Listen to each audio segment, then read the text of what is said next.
Welcome everyone that's here. It's nice to see some names, even if I don't see faces of folks that I haven't seen in a while. Um, I'm Marge Cole, and I'm the Strategic Initiatives Director for the Taylor Geospatial Institute. And my counterpart is Rachel Opitz, who will be presenting one of the initiatives of our institute. I'm going to be presenting what the institute is about, and hopefully hearing from you folks on how we might all collaborate together. So with that, we'll get going. Let's see if I can get my slides to move forward. So the Taylor Geospatial Institute is based in St. Louis. We're fairly new. There was a generous philanthropic gift given to the region to create this institute to advance geospatial capabilities nationally and internationally, but at the same time bring a spotlight to the St. Louis region on the many geospatial initiatives, capabilities, research, and implementation that's happening in that region. So our particular vision from Taylor Geospatial Institute is to spark a revolution in geospatial science and technology to solve global problems.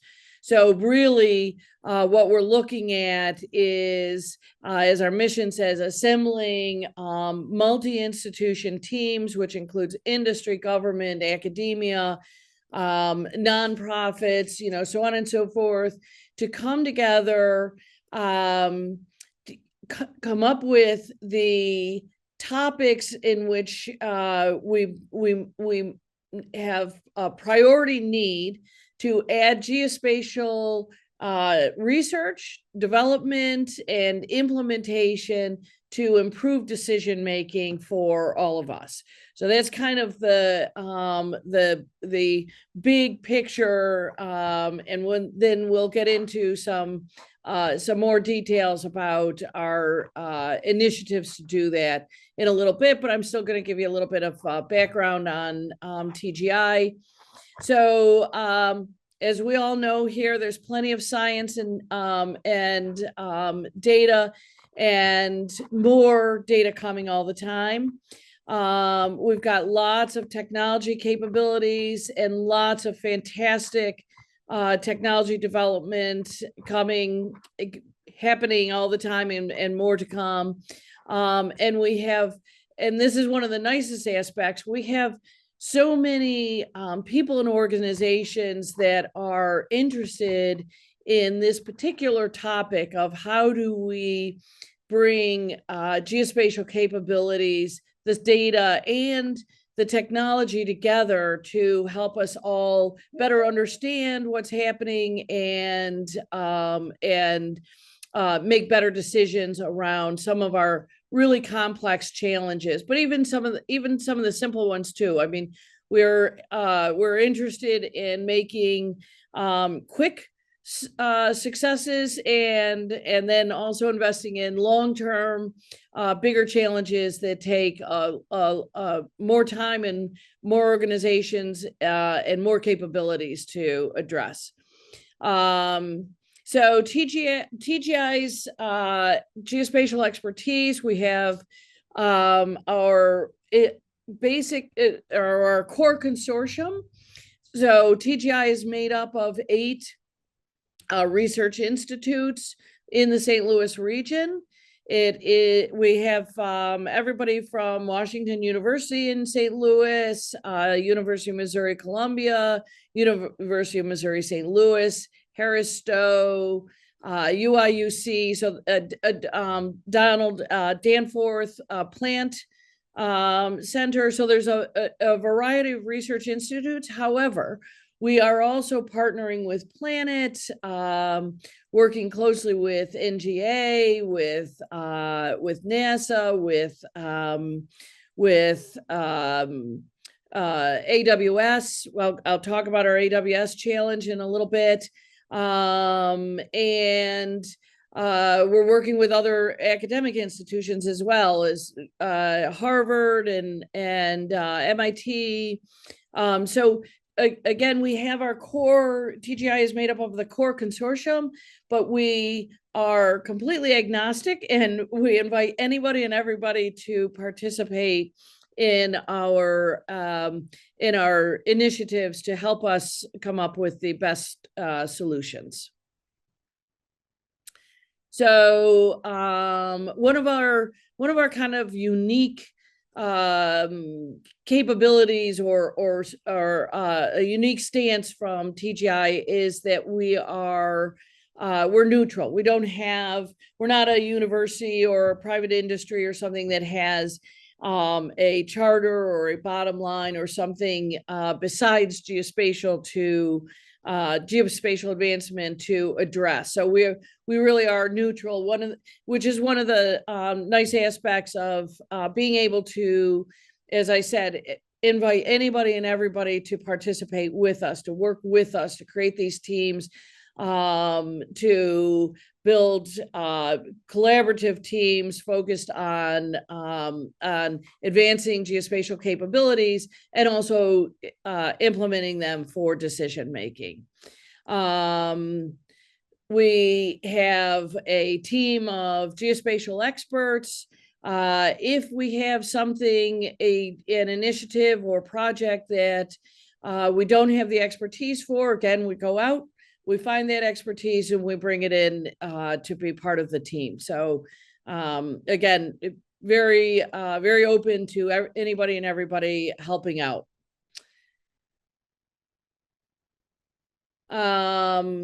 So this again talks just a little bit about the different organizations that we work with. We do have a government contracting, philanthropic funding.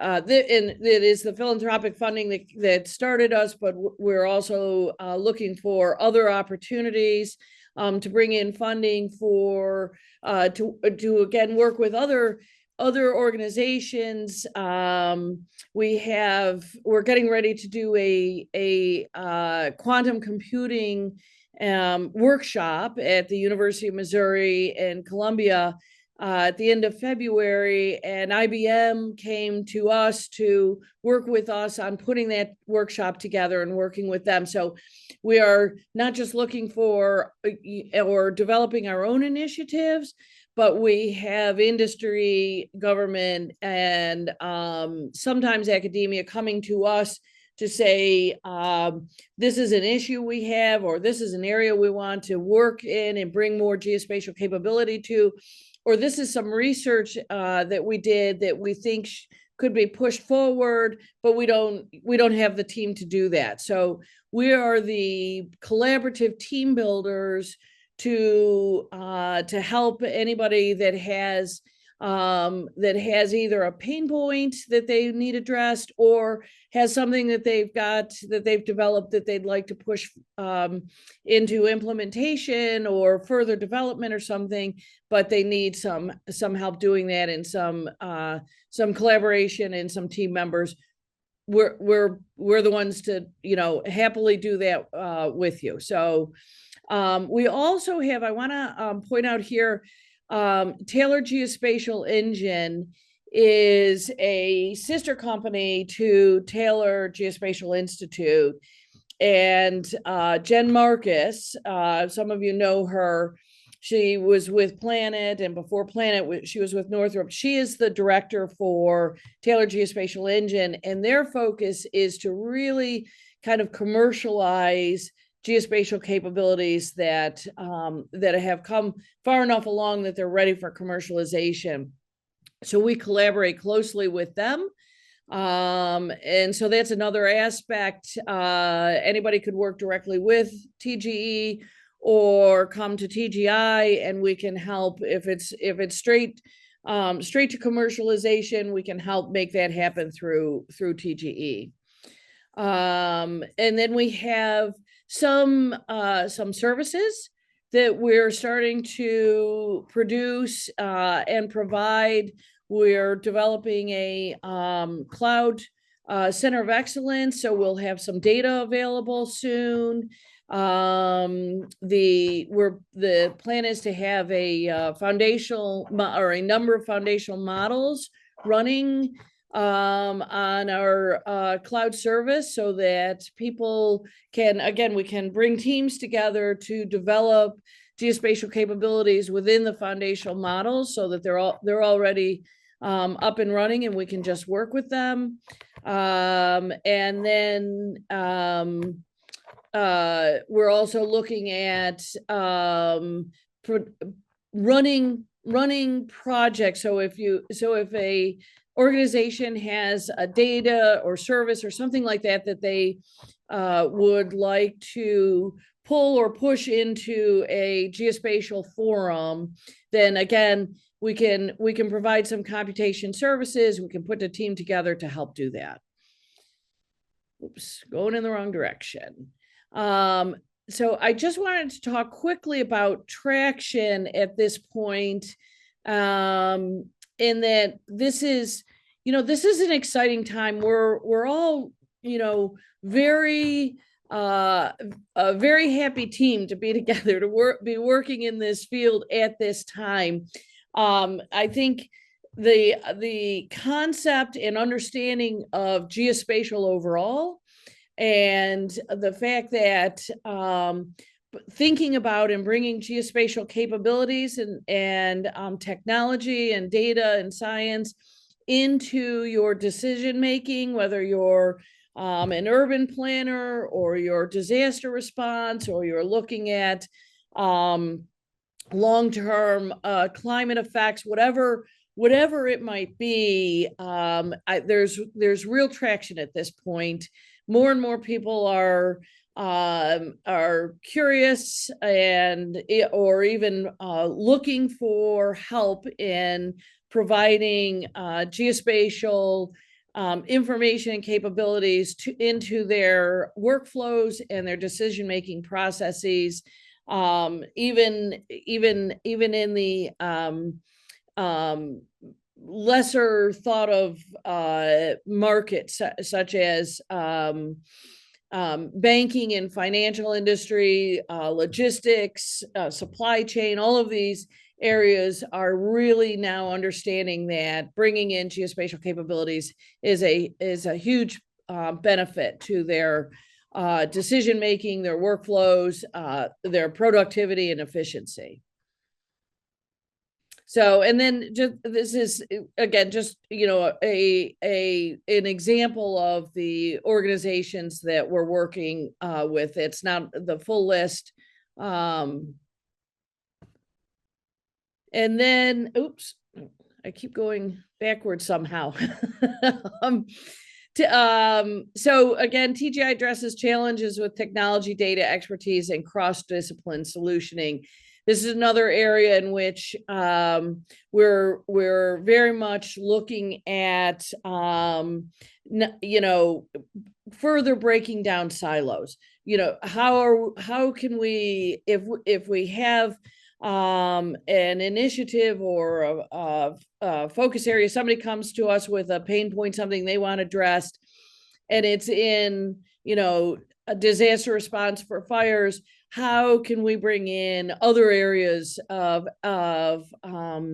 technology and science and expertise that is maybe not normally considered in that field, but who else should we be bringing in?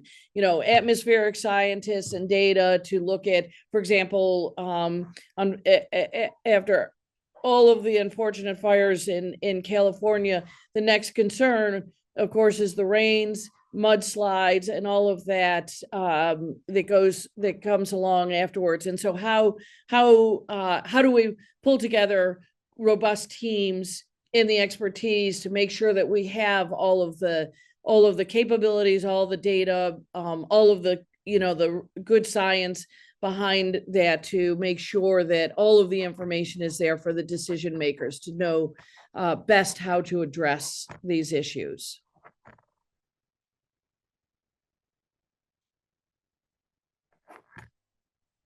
So we do have we TGI have created some initiatives outside of those that are brought to us. One is the pilot, which is of embedding a research scientist into either into TGI or from TGI into one of the research institutes within our consortium or our industry partners. We have also talked to one of our federal government partners about bringing people from the federal government into the research institutes. We haven't done that yet, but we're talking about doing that so that there's a better understanding of what happens in the research institutes from the federal government side. We also have our Food Security and Sustainable Agriculture Challenge, which is the Geospatial Innovation Food Security, where we refer to it as GIFTS program. And Rachel's going to go into detail about that. So I'm going to skip over that one. We have the initiated TGI GeoAI working group and our AWS Gen AI challenge. So I'll quickly cover the three. And when I'm done, then Rachel will take over and cover the Food Security and Sustainable Agriculture Initiative. So the Embedded Research Scientist Program is about partnering, understanding and setting up processes, understanding product and dissemination of information. So again, like I said, we're talking to one of our federal government partners about, what the value would be and how we might have a couple federal agency folks do a 6-month stint at a couple of our research institutions so they better understand that side, and vice versa. Do we have some folks from the research institutes that can do a fellowship program in industry or in government, state or federal, so that they have a better understanding of how the decision making is done and how the work is done and how the processes are set up, so that they can go back to their institute and better understand how to work better together.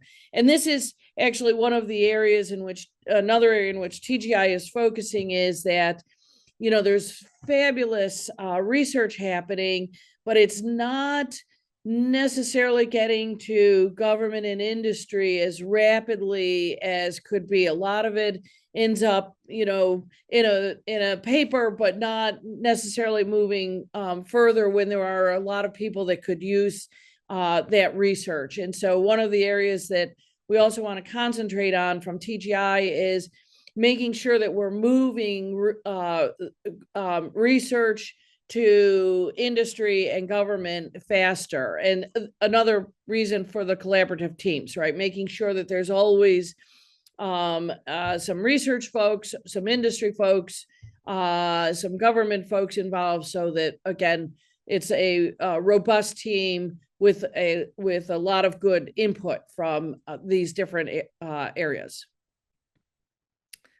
Food security, again, is Rachel. She'll cover that. So the TGI GeoAI working group, this is a working group we started last March. As you see here, we convene the first Thursday of each month, 2:00 Central Time. There's a Zoom link. The next 3 meetings, February 6th, March 6th, and April, I think 3rd, are all virtual. But all of our meetings are both virtual, or all of our past meetings were both virtual and in person. And the past meetings, this link at the bottom, the Google Drive has folders from each month.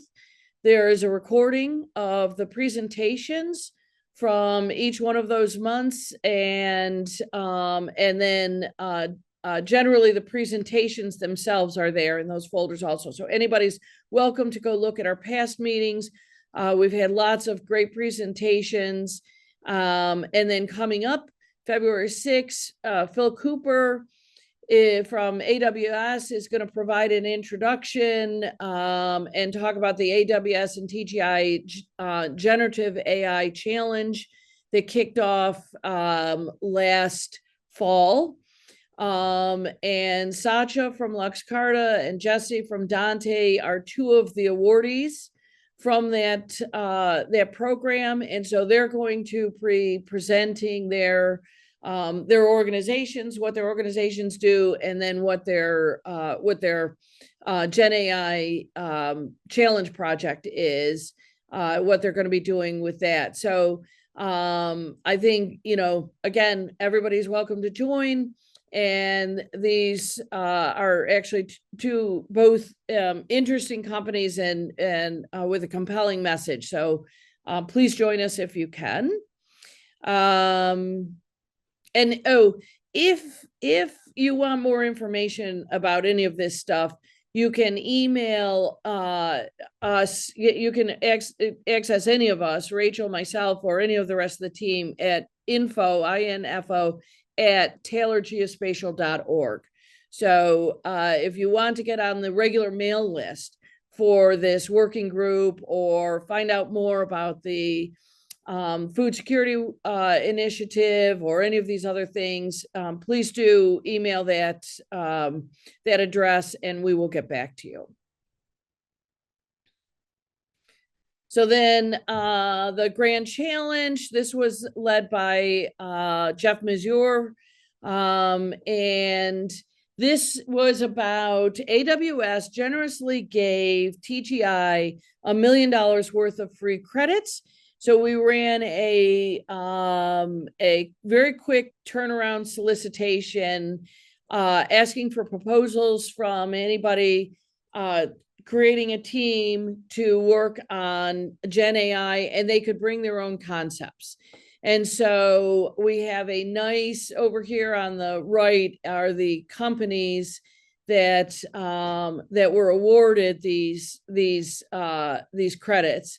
And so we have a nice kind of variety of generative AI projects here. And there's everything from foundational model work to disaster relief work to 3D and 4D modeling. So again, this is all on our website. So you can go to the website to see more about each one of these companies and what they're working on. LuxCarta and Dante are presenting February 6th at our GeoAI working group meeting. In March and April, we plan on scheduling the rest of these companies, or at least as many as possible, to present their AWS challenge work. So that's what we'll be concentrating on in the next 3 months. And again, this email address, info@taylorgeospatial.org, will get you access to any of us that you want more information from.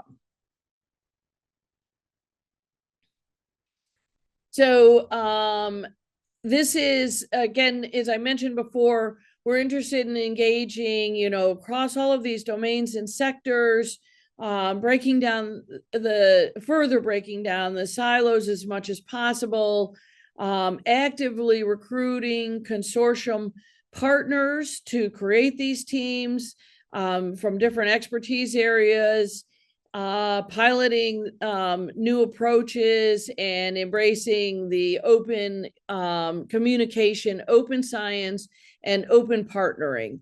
So this is really this kind of last bullet point is what we really are all about, is being very open, sharing what we're doing with everybody, inviting everybody to participate and work with us, either bring us your issues and we'll work with you on those, or let us know that you want to engage with others, and we will look at bringing you in as team members for projects that come up when they do come up, whatever the case may be. And then again, and I should have added this bullet also, is really trying to move all of the really great research that is going on into implementation and better decision making as rapidly as possible. So I think this is my last slide. Again, we're just trying to advance the geospatial capabilities, make sure that we're working with everybody that wants to work within collaborative teaming and address some of, as I said, anything from the simpler issues to the bigger complex problems, which Rachel's about to talk about, one of those complex issues of the food security. But again, info@taylorgeospatial.org if you want more information, if you want to get on any of our mailing lists. Please do let us know, and we are happy to include you. And that is it. So I can open it up to any thoughts or questions anybody might have at this point.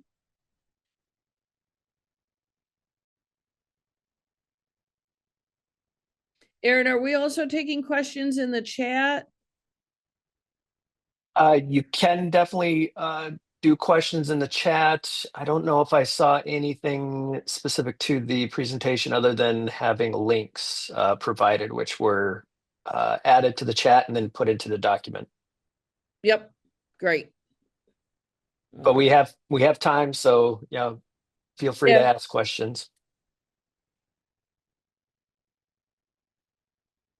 No questions at this point. Great. Okay. So with that, we'll switch over to Rachel Opitz, who will present, who is our program manager for the GIFTS program. And again, we do have time, so if you come up with any questions, we can address them after Rachel presents as well. Oh, I see there's any limits on working with Canadian institutions. No. There are no limits on working with any international institutions. We are already engaging with some international institutions. TGI is a member of GEO, the Global Earth Observatories group. So we are very focused. As I said, we're part of our role is to bring spotlight to the St. Louis and Midwest region and the geospatial work that's happening there. But we are working locally, nationally, and internationally.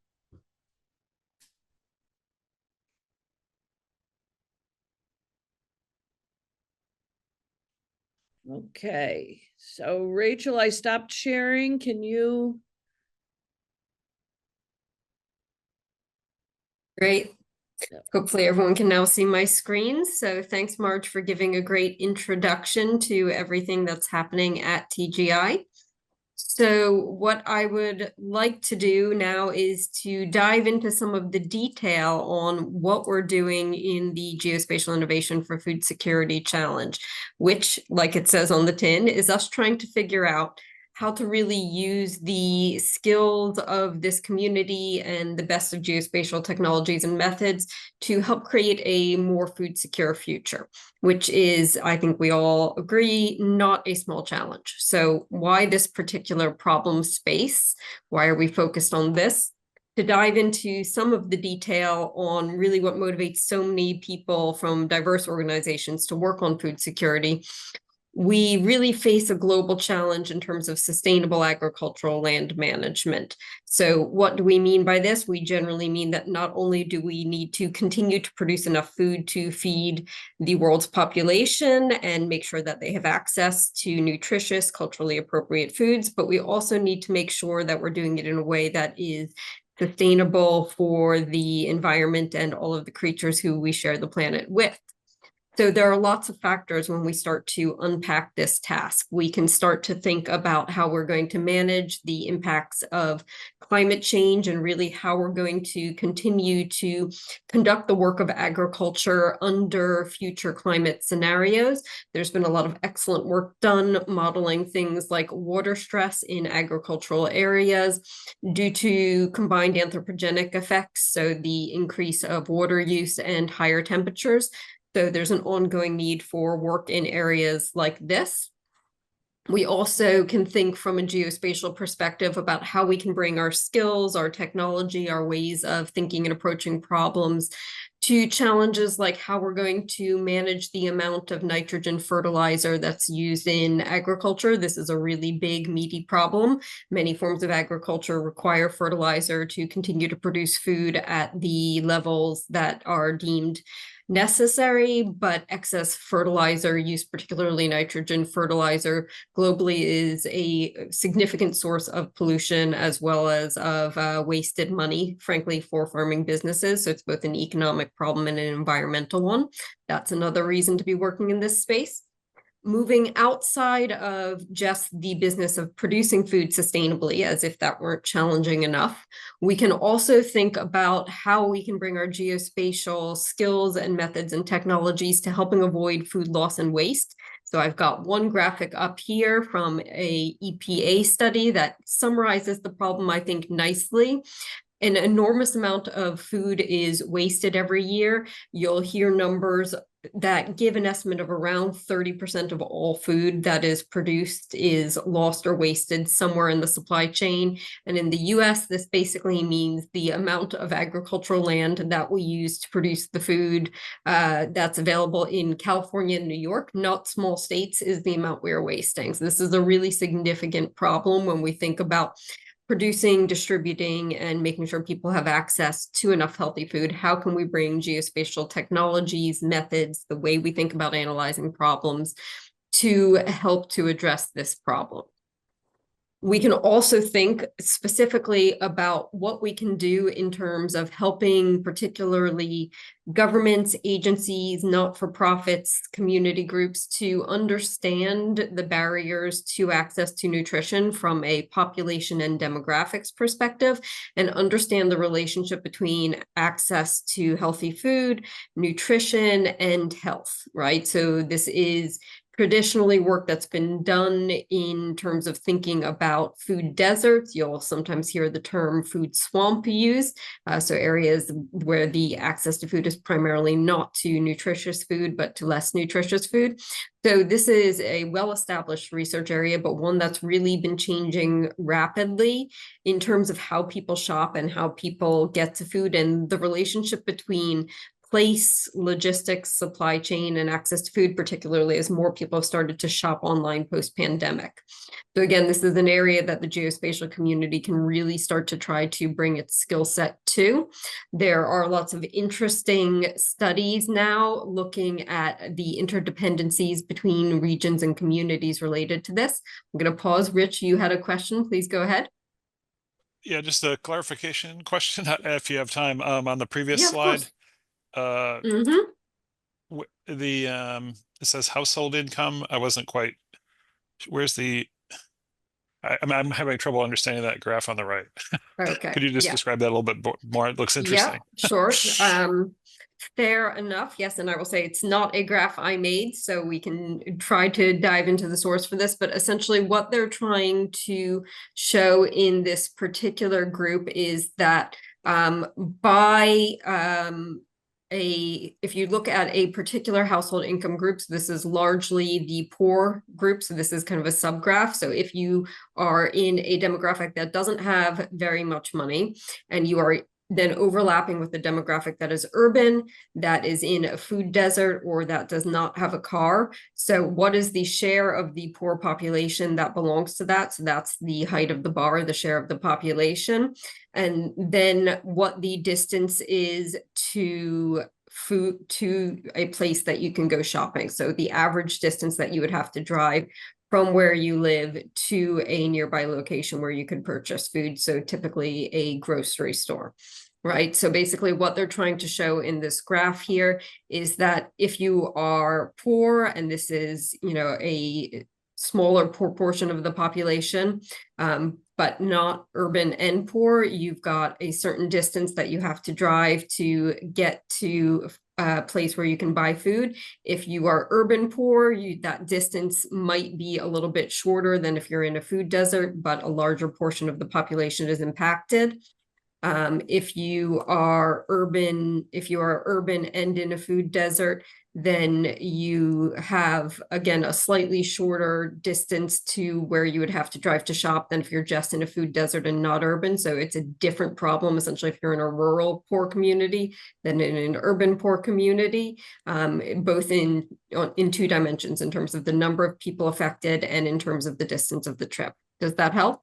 Oh, that was awesome. Thank you. Okay, I'm just gonna take a quick look at the chat.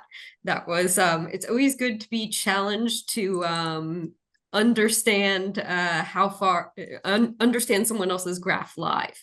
Okay, great. So we've got some really helpful side notes being put in here about the FDA and USDA looking at best buy and sell by dates. Yes, this is a very live issue right now. Anyone who has not read the latest proposed updates on the Federal Food Safety Modernization Act is just missing out on all sorts of legislative fun. So they thank you for pointing out that they're asking for input on this. This really is a live issue right now. And yes, 5 miles is a long way to go to the grocery store. And this really gets into some of the details of this problem and why, as a geospatial community, we're interested in it. Because when you start to look at proportions of populations affected, the demographics of those populations, what the drivers are, what the potential solutions are, it becomes quite nuanced, right? So the point of a chart like this is that it's a different problem for an urban population than a rural one. If you start to think about socioeconomic groups and ethnicities, they're distributed differently in urban and rural areas. So you can start to see that there's really some quite meaty analysis that needs to be done here, which is part of why we're really interested in thinking about how we can address this.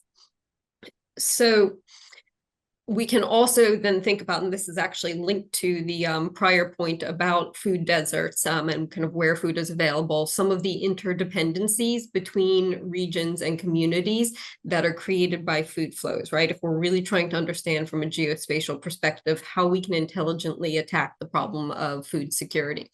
So this is a fantastic paper. I've got the citation down in the bottom. We can pop it in the chat later, but that I encourage you to go and look at, where they're trying to understand how food flows between regions make communities interdependent, and also why we sometimes end up with food deserts in regions that produce a lot of America's food. So what you see in this top map is some very rural areas in the Midwest, these very thick lines representing food that is being exported essentially from the rural areas in the middle of America to other areas. Now, this is unsurprising in many ways, right? That rural regions that produce food are often shipping that food out to urban populations on the coast. But when you think about why there might be a food desert somewhere in the middle of Iowa, who do produce actually quite a lot of food, part of the logic in that is that food that is produced locally is not necessarily consumed locally, right? So we're really trying to understand from a geospatial perspective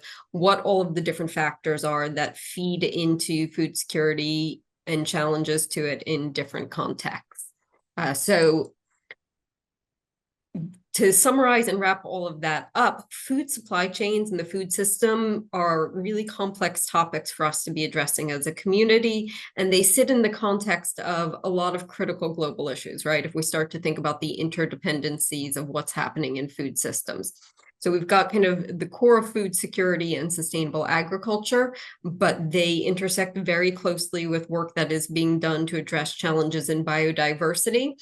If you convert forest land or a wetland into agriculture, that has clear impacts on biodiversity. So how do we think about and model from a geospatial perspective some of those trade-offs, right? If you're thinking about trying to support a region in doing their long-term land use planning or thinking about changing zoning laws.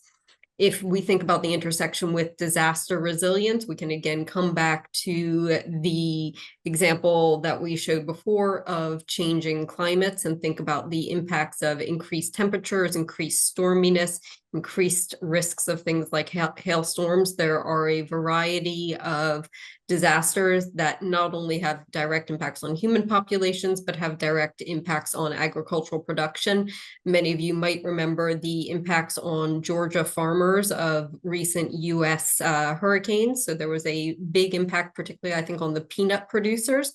And these are not just the food supply and our ongoing access to peanut butter, which is very important for my personal life and diet, but it's the livelihoods of these farmers, right, who are working in these areas and trying to think about how they can be resilient to disaster.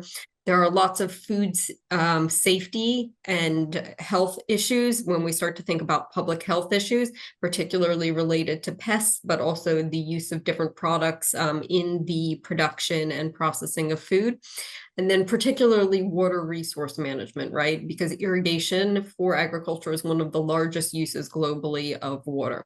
So we really need to think about this as under climate change, we continue to have water resource stresses and conversely flooding being increasingly a problem.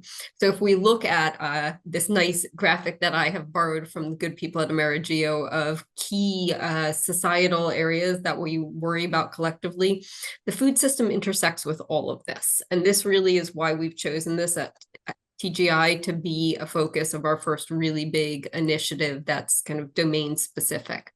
So we just sit in the middle of all of these things.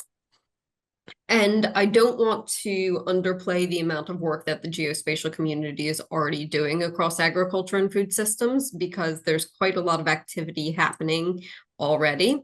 So if we look at this really interesting and useful graphic that I'm sure many of you have seen that was produced by Matt Forrest for his Spatial Stack blog, where he did a nice map in 2024 of the geospatial landscape. You can see this nice box over here of companies who are working in agriculture. And if we zoom into that list, you can just see a few highlighted. And whenever I do this presentation for a particular group, one of my games is finding people in that group whose companies are active in this space and aren't on Matt's graphic. So this is just to say that this is basically a subset, right? So if you look and you're working in this area and you're not on the graphic, just think how much bigger the real activity area is. But this is already a good crop of companies working at the intersection of geospatial and agriculture.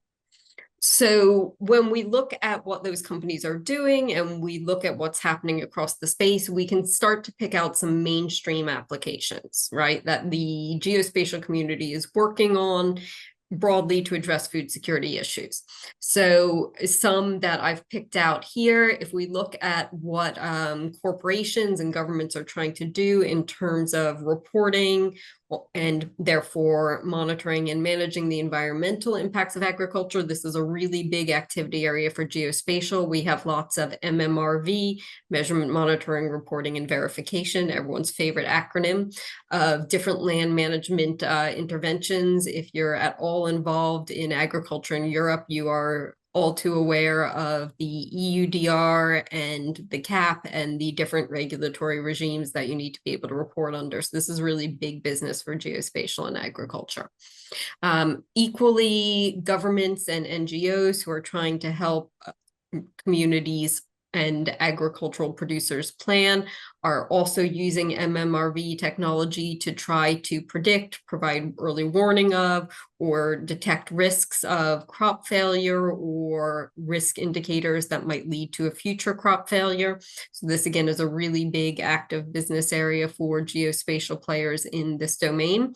We have the entire universe of precision agriculture. Anyone who is trying to plan and control inputs, so how much fertilizer is used, how much irrigation is used, is somewhere using a geospatial technology.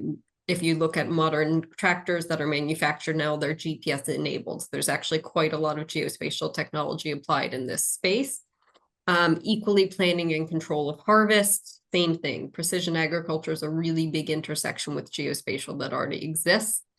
And then coming back onto some of the questions about access to nutrition, governments and NGOs are really trying to understand where populations and demographics are who are at risk of inadequate nutrition in order to design more effective interventions and then be able to monitor their effectiveness over time. So these are all areas that we're already working at.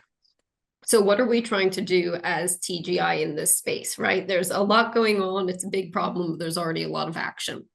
We are going to be standing up a research challenge, and we're currently in the planning stage for this challenge, where we're working with the community to identify specific problems we can focus on as TGI to help the community move the ball forward on all of this.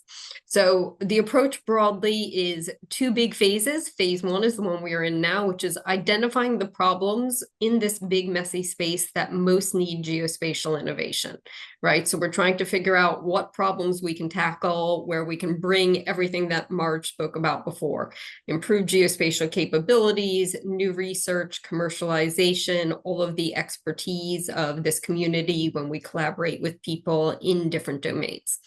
And we are then going to say, how can we enable that new innovation, that research to be put into action? So we're very focused on applied research into implementation and shortening and strengthening that pipeline.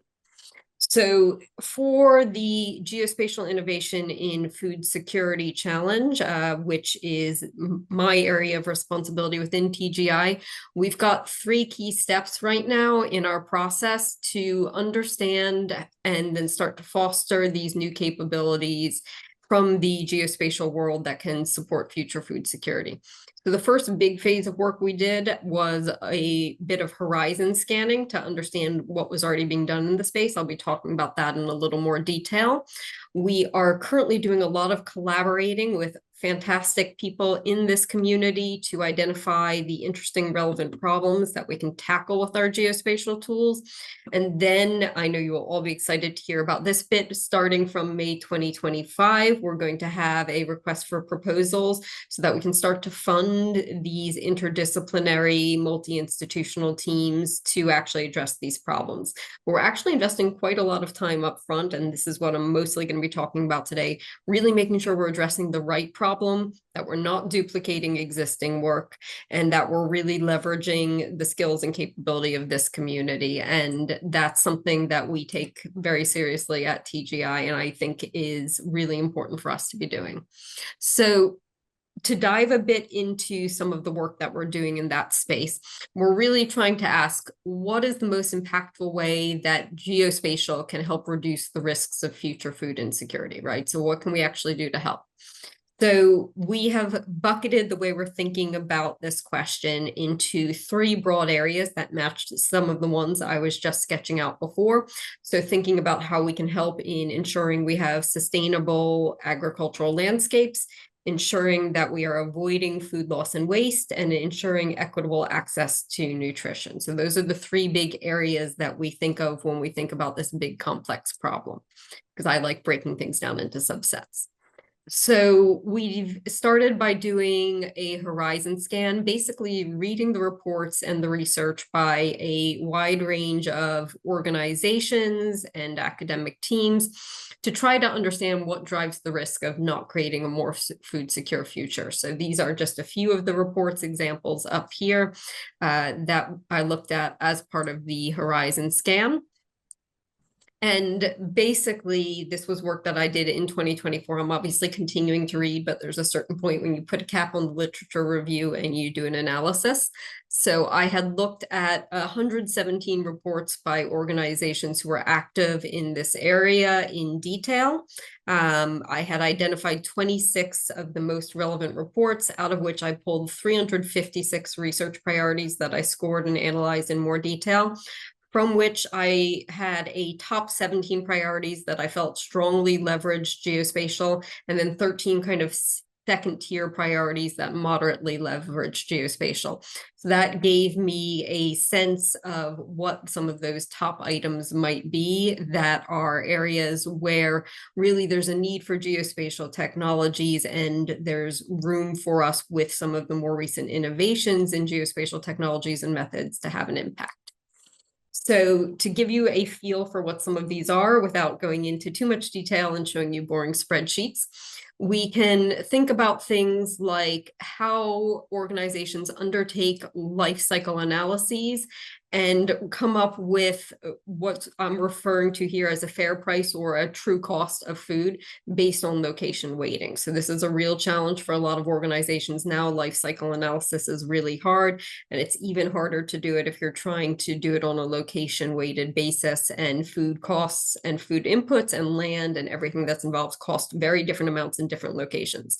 So this is a big challenge for organizations who are trying to strike that balance between making sure that farmers are getting paid enough that they can continue to farm and make a living, and making sure that the populations that need to buy and eat food are actually able to pay for it, right? So this is a problem for governments and NGOs, big issue, something geospatial could get involved in as one example.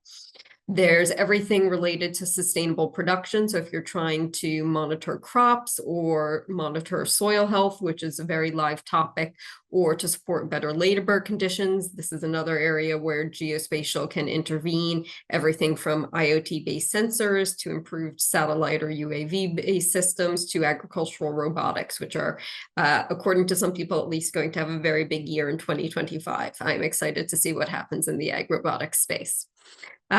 We can think about zero waste in agriculture and food systems, and this is everything from reducing on-farm waste by harvesting differentially at the right time as crops are ready, to improved cold chain and storage and tracking the freshness of food, and just kind of optimizing routing problems so that there's less time where food is sitting around between when it's harvested and when it gets into people's kitchens. So there's a lot to be done here. And just on a broad level, thinking about doing more data-driven experimentation across food systems, right? So food systems, like most systems, have a lot of messy, disconnected, poorly integrated data. And I think there's a lot of work for geospatial to do in helping to do some of that integration, particularly along supply chains and then in specific geographic regions. So we can start to think about some of the common elements in risks to food security as well. So these are maybe things that we can't address directly, but we want to have underpinning the kinds of problems we want to address. So thinking about uneven power dynamics, economic, social, and political, the impacts of climate change, poor communication of information, and poor information in the first place. We could have a whole side rant about the poor quality of soil data. So we then decided to dive in and get beyond the reports. So I've been gathering input through expert interviews, and I will put it out to this group here that if you are interested in talking to me and you have experience in this space and you'd like to provide input to our process, please do get in touch. I'm very happy to continue to talk to people, and it's something I do all the time and quite enjoy. So I just want to share a few perspectives that I've gotten from talking to people about what this problem looks like around the world. So I met with one colleague who works primarily in Northern Ireland, who is a farmer himself, but also does a lot of work advising on farming policy.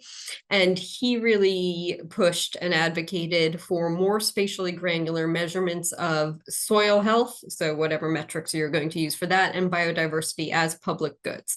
And Northern Ireland actually has a very interesting government-led program that's moving in this direction.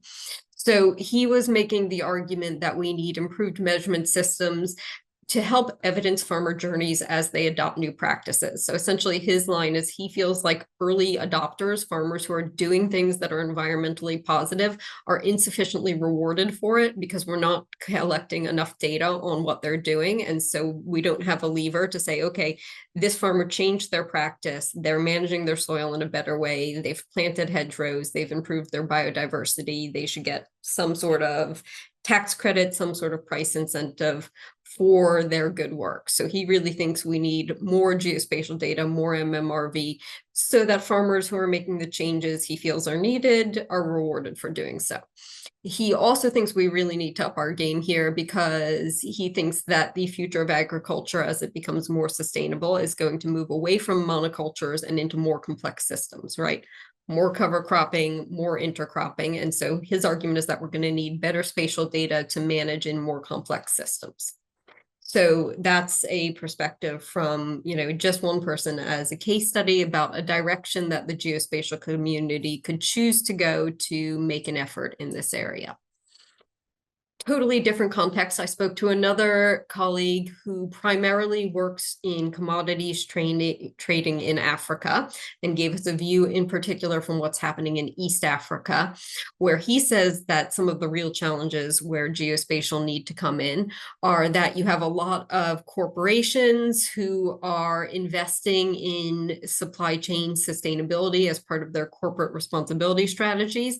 And he says they need more spatial data so that they can visualize, communicate with their shareholders and their stakeholders the impacts of the interventions that they're making. So again, being able to monitor so that they can demonstrate the positive changes that they're making.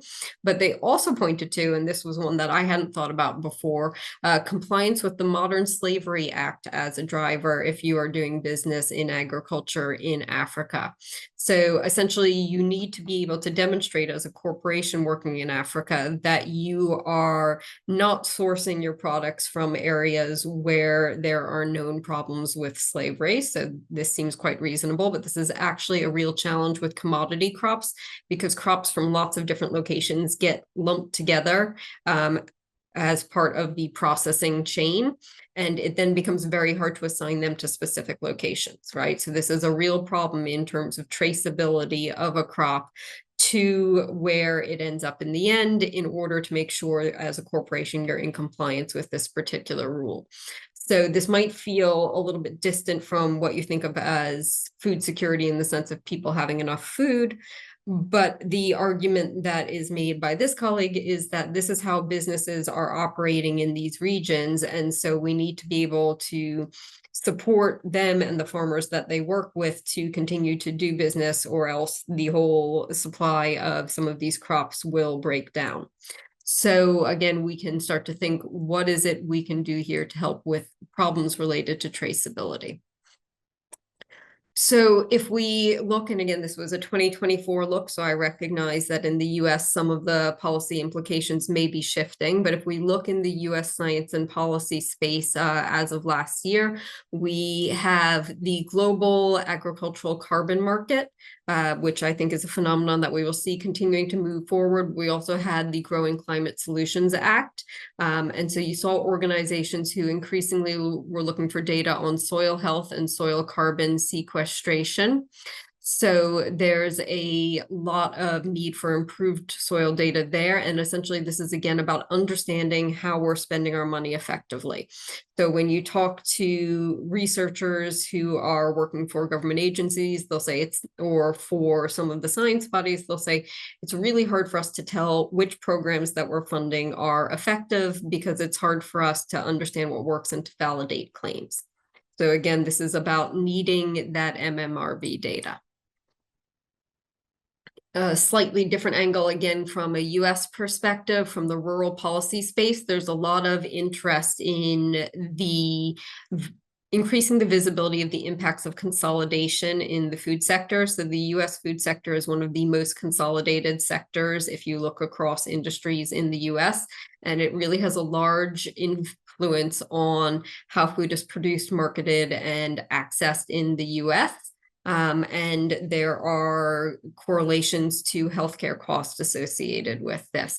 So colleagues who I've spoken to who work in this space are saying, okay, we really need the geospatial community to come and help with modeling and with increasing the visibility of the true costs of food, the influence of consolidation on that, and to include the cost to public health in this, right? So this is a really complex modeling problem. And we're having calls from colleagues who are working in the public health and rural policy space to say, how do we do this work? So we are basically not short on challenges to sum up all of that. So if we think about some of the common threads across these examples that I ran through very quickly, we need spatial data for food system businesses to cost in sustainability, health impacts, and other things that are part of the bigger picture of how we produce food. We need spatial data to incentivize behavior change by demonstrating their positive impacts, right? Not just negative ones, but really making sure that people are getting rewarded for doing good work. And we really need locally adapted approaches to all of these aspects of food systems, because the way things work in the US is very different from how it works in East Africa, which is very different from how it works in Northern Ireland. So there's a lot going on here, right? So this was all just background work. So what we're doing now is we are working with the community to co-design the focus of the challenge and collectively identify the most important problems where emergent geospatial tools have the biggest potential for a positive impact. And we're doing that through a series of workshops. We started in November 2024. Our next one is on February 6th. We're running these through April 25th. And you can go to the QR code there to get more information on those. They, unfortunately for people in this group, filled up very quickly. Although if you are really keen to get involved, please do reach out to me, and we have a waiting list. But we're basically working with the community to try and hone in on what the problems are that we want to be tackling collectively. So this fabulous page of logos is just to highlight some of the fantastic organizations who are helping us to do this. And what I really want to underscore here is that this isn't just academics, although you see a lot of really excellent research institutions up there. This isn't just industry, although you see some really important industry players up there. And this isn't just not-for-profits or government, although you see them up there as well, right? So we're really trying to work across the board in terms of those different areas. And we're also really trying to mix people with geospatial expertise with people with domain-specific expertise in all of those areas I've been talking about. So this is really what the NSF would refer to as convergence research. It's cross-domain collaboration, and we all know how challenging this is, right? You come in, you don't have a shared vocabulary, you don't have shared backgrounds, so there's a lot of learning happening in these workshops, which is, again, a lot of fun and a big challenge. So we've kind of started this with the general question, what can geospatial technologies and methods do to promote food security in all of the ways I've been talking about? Our workshop goal is to have better questions than that very high level question. And so we've given the task to everyone who's been in our workshops to help us address and identify specifically which problems are interesting in a Robert Hamming sort of way, addressable, and potentially impactful. So that's the work we're doing right now. And we have been through these workshops collecting problem statements under each of these themes. So we're doing everyone's favorite paper-based exercises. There are lots of Post-its. So after our first workshop, we had around 111 problem statements that were connecting geospatial and food systems that came out of that first in-person meeting in November. So you can see some of the kind of high-level topics here that people were thinking about, and me trying to do a bit of a graph analysis of the connections between those themes. And we are now, as we go through the spring of this year, really trying to prioritize these problem statements with the community. So really drilling down, looking closely at each problem, doing further background research. Thankfully, I now have in fact 10 teams of people who are helping to do this, so it's not just me. And they're really asking, how important is this problem to addressing food security? How important is it to sustainable agricultural land management and public health and these associated issues? critically, how necessary are geospatial technologies and methods to making progress on this, right? Because there are lots of really big problems in this space that ultimately geospatial is not the right tool to address. So we're really looking for the problems where we are the people with the right tools and we can make a move. And how much potential is there for better geospatial technologies and methods to drive progress, right? Because we're not looking just for problems where there's a known geospatial solution and it's just that, nobody's decided to spend the money to do it. We're really looking for problems where we need an innovation, either in how the technology or method is being applied, or we need some sort of adaptation of the technology or method itself to come in. So you can all contribute by responding to the survey. I'm going to leave that QR code there for a second. And I've seen a question in the chat, so I'm going to pause and have a look at that. And thank you to people who are sharing resources in the chat as well. That's amazing. So let's see, there's a nice long comment about the Chan Zuckerberg initiative providing open source packages. So yes, I think this is the kind of, yes, Richard, I think that is something worth looking at. And we can, we could have a whole separate conversation about the role of open source software and general IT tooling that is part of making progress on all of this. So once we open it up to questions and discussion, I would love to dive into that, because I think there's a lot of work that's geospatial specific, but there's also a lot of work to be done integrating geospatial with information systems and open source tooling that's used in this space more broadly. So we will hopefully get into that shortly. Okay, so, and in fact, we are about to get into the breaking it open to all of you. You didn't know you were going to have to do work today, but you do. So I have been so far sketching for all of you what we're trying to do, right? We're trying to really work with the community to understand what the problems are that we could be addressing.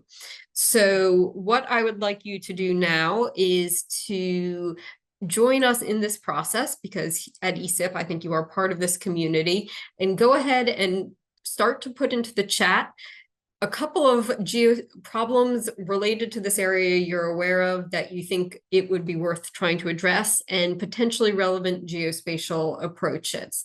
So I'm going to open that up in the chat, but I would also say if there's anyone who does want to bravely come off mute and share a comment, we would be happy to take questions and discussion at this point as well. I do want everyone to use the chat to share with us their target problems, which we are aggregating into our decision of what we are going to focus on with the upcoming RFP.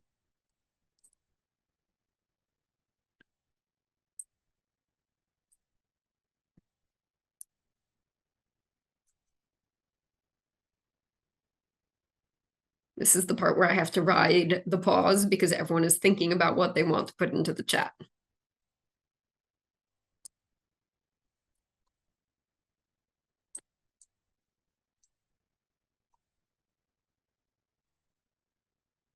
But while people are doing that, Rich, would you be happy to share a little bit more with the group about what you're thinking about in terms of open source packages and the role that you see some of these general packages playing? Yeah, sure.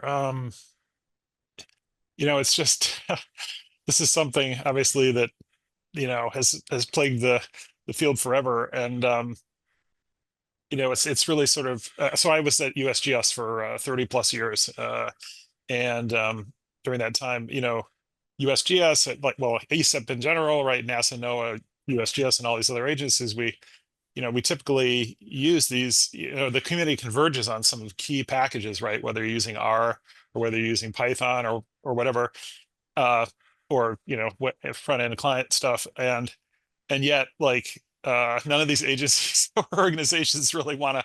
I mean, they want to support it, but then they feel like it's a big tax on their organization to support something that helps everybody, right? Like, why should we help this?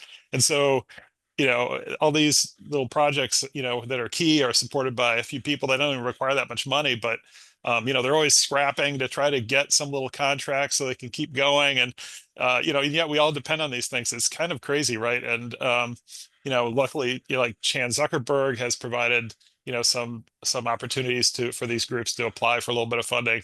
But as I mentioned, they're not particularly interested in geospatial. I always thought it'd be awesome for some group that was interested in geospatial to really kind of make this part of their what they're doing is actually supporting this infrastructure that nobody else wants. I mean, everybody depends on, but nobody wants to support. And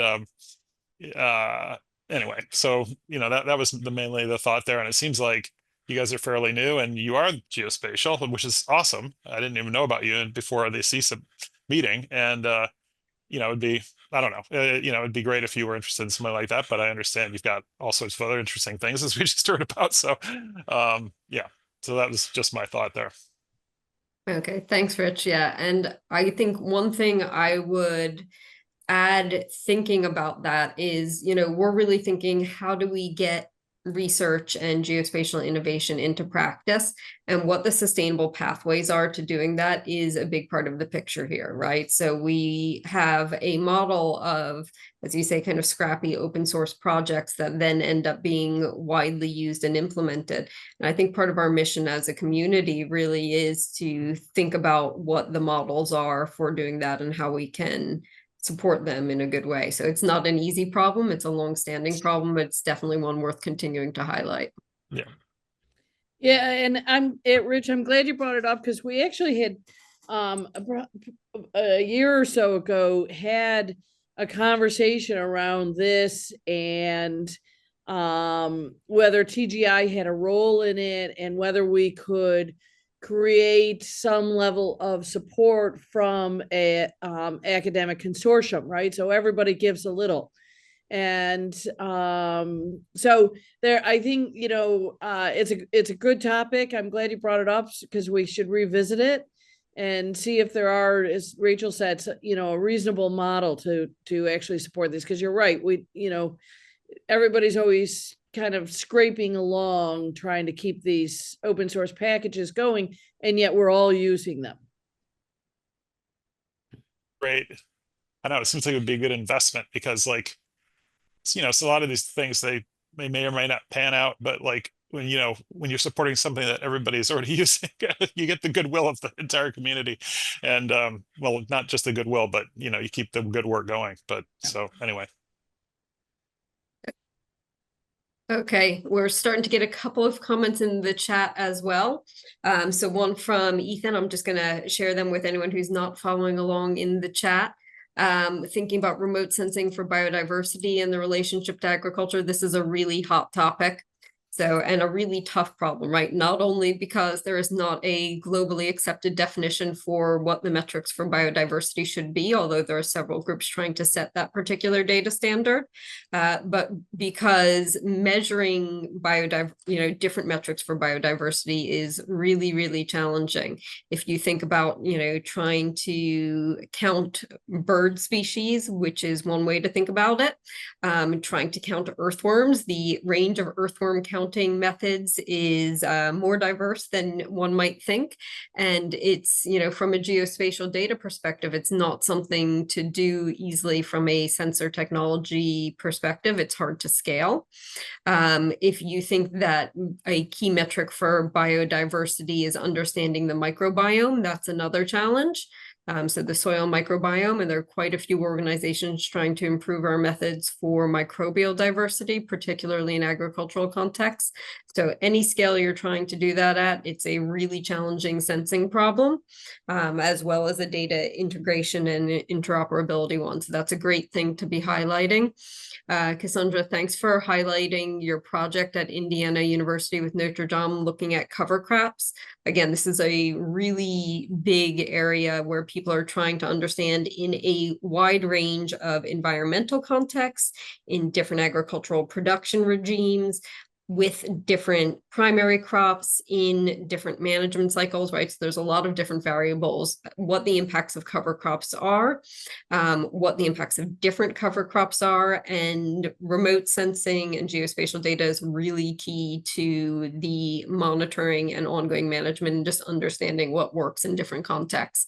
So it's great to hear that you guys are working on that. And I think, you know, it's one of the areas that I hear repeatedly about, and, you know, one of many opportunities for us to scale up our contribution. One challenge that I would say to you that, you know, something we're trying to do at TGI is how do we make sure that the results of your team's research get implemented, right? We don't want them to just stay in your paper. Your paper is great, but we also want the people who are actually growing these cover crops, or the agronomists who are making recommendations about which cover crops to use and when and how, to pick up your research and start using it as soon as possible. And that's really something we are pushing for here at TGI and through this challenge, is shortening the pipeline from the hard work you're doing in the lab to what actually happens in the field. So that is a big part of what we're doing. So Waleed, great comment as well, thinking about accurate monitoring in desert regions, I think is what you're saying, or data desert regions, both of which are problems. So agriculture in drylands is a whole different kettle of fish from agriculture elsewhere, but also there are some regions of the world that are less well covered in terms of remote sensing data than others. So that's another big challenge for our community. Corporate sustainability and greenwashing and the carbon credit market. I really hear you about these sometimes being greenwashing tools. There are lots of arguments about the efficiency of the market. There are lots of arguments about how long carbon that is sequestered in the soil lasts and how long it lasts in the topsoil versus further down the profile. So there are lots of different qualities of credits. So Maricela, sorry, I'm not sure I'm pronouncing your name correctly, but you're 100% pointing to a real problem and a serious problem, because the fact that people feel that they can't rely on or trust these credits and some of these corporate sustainability issues makes it harder for people to adopt them, right? So we're not going to have people incentivized to manage their land more sustainably if you have actual greenwashing, which does happen, or if people just aren't sure because there aren't clear, open, well-vetted, scientifically rigorous data sources around some of these things. So you're absolutely right to point this out as a problem. And I think it's an area that the geospatial community can come into and try to help improve practice in terms of saying what data is actually needed to measure things, whether or not you can actually measure variable X using sensor type Y. So there's, I think, really a lot for our community to do in terms of trying to improve practice in an area that sadly has seen a lot of shoddy practice. And again, we could have an entire separate conversation and session just on that topic. So yeah, lots more about needing baselines and proper methods that are currently being developed on carbon markets. I think we could have an entire carbon market session in the geospatial community. Yeah, and then trying to do it for forests as well. And then we can think about some of the trade-offs, intensification versus extensification, and the problems of deforestation versus intensifying agriculture. So basically, these are all really messy problems that we can get involved in as a group. And it is great to see people starting to put some of their ideas into the chat.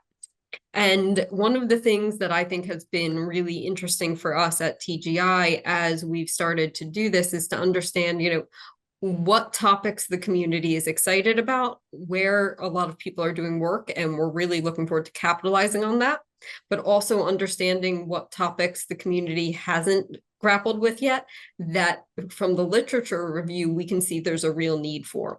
So for me, I often point to some of the areas related to food loss and waste as a big problem that a lot of the people in the applied domain communities are really trying to tackle.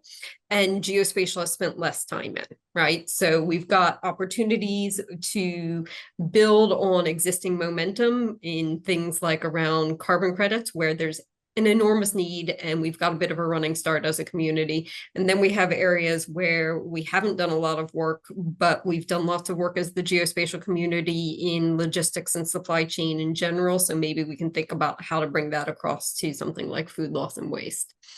So yeah, all of these things are really important topics for us to go after.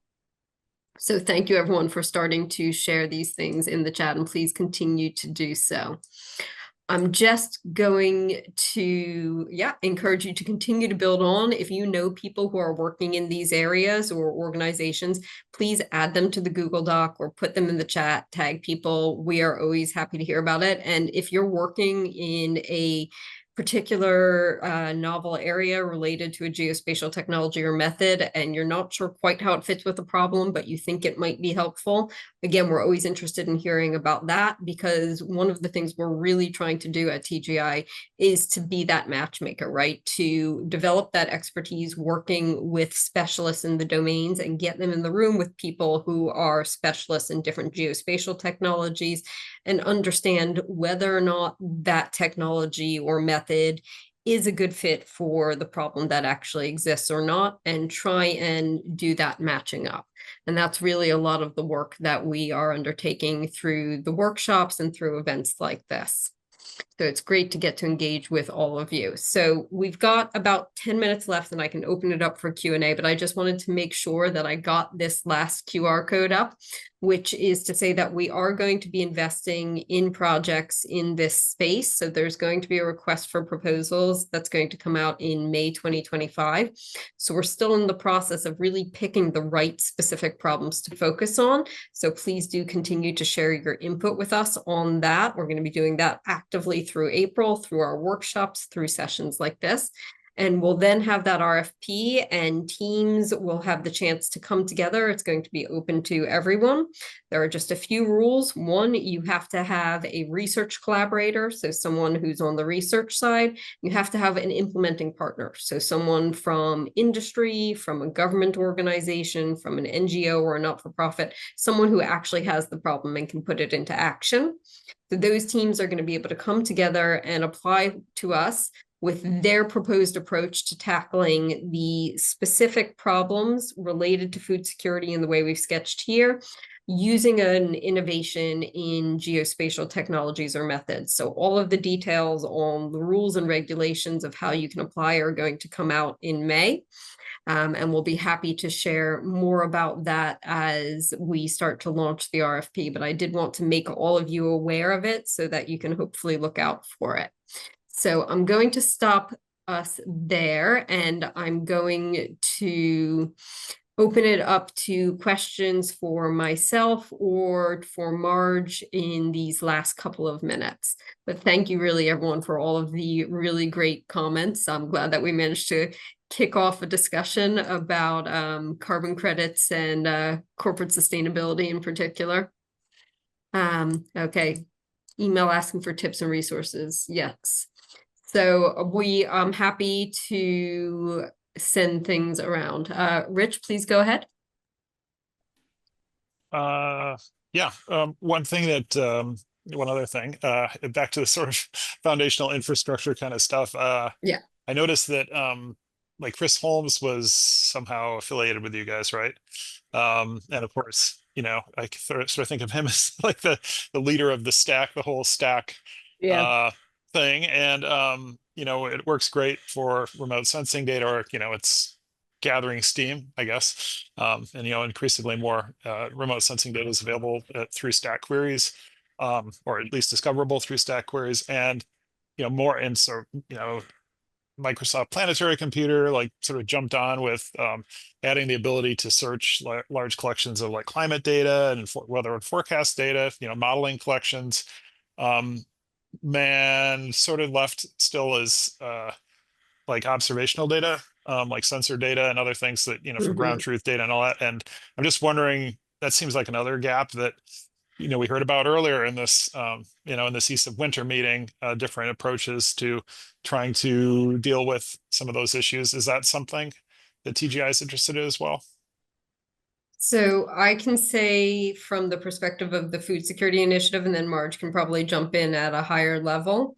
But just briefly, when I think about the kinds of problems that geospatial technologies can address that exist in the world of sustainable agricultural land management, sure, certainly one of them is improving the correlations between observations from IoT sensors on the ground or tractor-based sensors on the ground and measurements that are taken from aerial and satellite platforms. And then being able to, as I think you're pointing to, make that data findable, aggregate it responsibly on a regional level.